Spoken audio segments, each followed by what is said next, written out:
Okay, so I'm working on a new video, and it'll be done soon, like in a couple days soon. But then these things arrived, and I needed to talk about them. Yeah, I got the NECA TF2 plushes, and they're certainly something. The Pyro one is even mint in bag, how about that? But why am I playing with toys and I could be playing? Wait for it, wait for it. It's Raid Shadow Legends. Yeah, that's right, I said Raid Shadow Legends. It's free, it's for your phone, you can play it anytime, any place, and it can be played at 2 times speed for 2 times the action.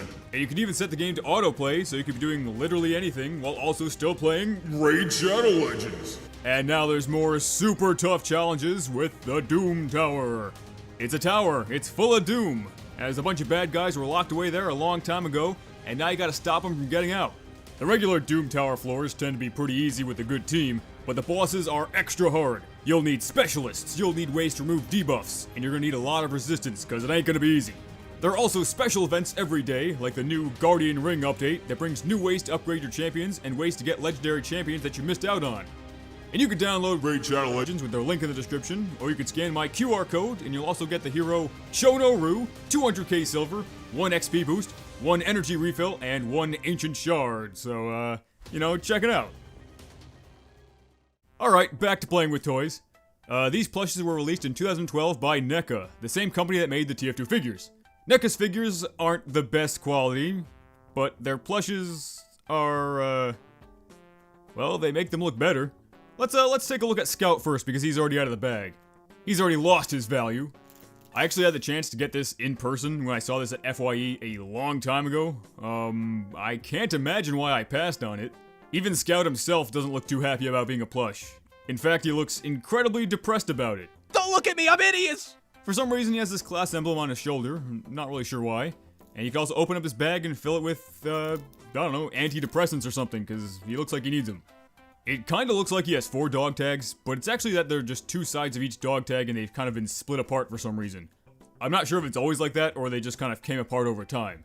This was used when I got it, but the person said it was only ever used for display. I mean, I can't imagine anybody actually playing with this thing. Let's see, what else? You've got the Team Fortress seal of approval right here, some text on the back, and yeah, these are actually posable figures, kinda. You can bend the arms and the legs, you can make Scout grab his face, or punch, karate chop. You can also bend his legs to put him in a sitting pose so he could sit on your shelf. Okay, he's done. Now let's look at the Pyro. It's glorious, it's never before opened, not in like 10 years. You've still got that label on there and the bag is in perfect condition, everything's intact. Warning, plastic bags can be dangerous. To avoid danger of suffocation, keep this bag away from babies and children. Hey, you can't tell me what to do. Now I'm gonna go carefully cut this open off screen and we'll be right back. Hey, we're right back, and it's done. There's now a slit in the bag and we can extract the Pyro. Ta-da! And now we still have the bag in case we want to go suffocate some babies and children. I've also ruined this collector's item by opening it, but who really cares? I mean, some people are trying to charge over $100 for these things still in the bag, but I can't imagine anybody would actually pay that. I paid more than I'm willing to admit for this, and it was definitely not over $100. And yeah, it's Pyro alright. I guess it looks like Pyro. I mean, Pyro works better as a plush than Scout does, but that's kind of because Pyro doesn't really have a face. And even then, they still somehow managed to mess up Pyro's face. Yeah, Pyro not quite as posable as Scout, because Pyro is a lot chunkier. The legs really don't bend that much at all, and the arms really don't either. Both the arms and the legs really don't want to stay in any kind of position other than straight down. So yeah, well, that's the NECA Pyro plush for you. It doesn't come with any accessories or codes, and they just kinda sit there. But wait, there's more! I've also recently obtained the TF2 Micro Plushes. These are oftentimes sold as a set of 3, but you can buy them individually. They are, of course, the Medic, Demoman, and Heavy, but there's actually a mini Pyro plush that, for some reason, I think they must have stopped selling way before the others, because it's much, much rarer. I did find one on Amazon for, like, $80. Do not pay $80 for the Pyro Micro Plush. Well, I mean, if you have excessive money to spend, then sure, pay $80 for it, but I would not recommend it. These plushes, they look okay from a distance. Obviously, they're very stylized, and that might appeal to some people more than others. But once you get them in hand, they're really not very good. They just feel cheap. They feel like they're made of low-quality fabric that would fall apart very easily. The weapons they have just kind of look like big chunky blobs, but they do have Velcro patches so you can remove them from the character's hands. These plushes do have a keychain loop thing on them so you can attach them to stuff, but if you're putting it on your backpack or something, I would really not recommend it because the weapons will almost definitely fall off. Dough-Man probably looks the best to me in terms of the face, but when I got him, one of the grenades had already fallen off, and they're clearly just stuck on there with some kind of cheap glue. It's easy to fix if you have glue of your own, but still. Yeah, and that grenade launcher just kinda looks like a blob. I guess Dough-Man is still my favorite out of the three, but eh. For some reason, the medic comes with a red medigun, even though all these figures are blue. The blue pyro also comes with the red flamethrower, so it seems likely that they only made red versions of the weapons. The medic, he looks like medic in this style. I guess maybe I like him a little bit more than the heavy, but I really don't like that the medigun's red when he's blue, so he loses points for that. But what are you gonna do? Wow, look, an actual good plush! It's the Balloonicorn! He's soft, he looks like the Balloonicorn, he's got tags, he's got the little keychain loop thingy. It's the Balloonicorn. And it's pretty cheap too, you can't go wrong with the Balloonicorn plush if that's something you want. But I personally prefer the Balloonicorn vinyl toy.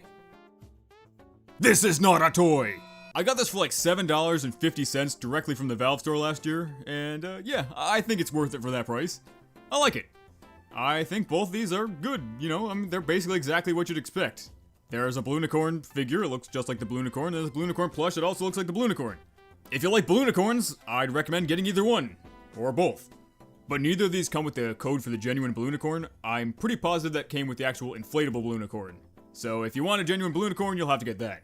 But these weren't the only TF2 plushes released. I'm sure many of you are aware of the Spy Crab plush, which comes with the Spy Crab cosmetic item. And maybe a controversial opinion, but I actually don't like it all that much. I think it just looks kind of goofy. Maybe I'll pick it up for collector's purposes at some point, but I'm not in any huge rush. There are also some Sticky Bomb plushes, which look like sticky bombs. The Archimedes plush, which came with the code for a genuine Archimedes item. I would like to get this someday, but any of the ones that I've seen for sale have been a little bit too pricey for my tastes. And then you also have this little dispenser guy, look how happy he is. And I remember when these were announced, they sold out really fast. I've only ever seen maybe one or two for sale since then. And there's also this bread monster hand puppet thing, which I have never seen for sale since it went off the Valve store. But I don't even know what it would be worth if someone was trying to sell it, and it doesn't look all that good to me. In fact, aside from maybe the dispenser and maybe Archimedes, I don't really think any of these look all that great. I've gotten pretty into collecting TF2 stuff, and I'm always keeping an eye out for what's out there. And what I have here, I've all gotten for a pretty decent price, but would I recommend you buy any of this stuff based on their quality? No. Thanks for watching me ramble about TF2 toys, and of course, a special thanks to my patrons, like Varric, Captain Forex, Egox, Dex, Zero Attention, Prosomably Vinegar, Caponicus, Kelso the Pirate, Pillsman's Fox, Kybrid986, Scout with a Name, Glump, Salt God, Lavi, Taupe, Man of Jazz, and Time Consuming. Okay, peace out, dogs.